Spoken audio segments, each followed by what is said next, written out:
காத்து ஊத காத்து சுத்தும் கடலு கரைய பார்த்து சத்தியமா கோயில் கொண்ட சுப்பையா எங்க குப்பத்துக்கு குல விளக்கு நீ ஐயா. வாட காத்து வீச பார்த்து அலையை எதிர்த்து வலைய போட்டு மீன் பிடிக்கும் தொழில் நடக்குது முத்தையா. கரை மீண்டு வர காவல் உந்தன் வேலையா.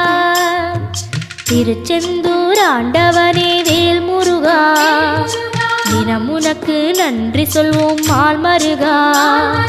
திருவடியில் தவம் இருப்போம் திருமுருகா. தீப்பெழுது நலமெனவே வடிவழகா.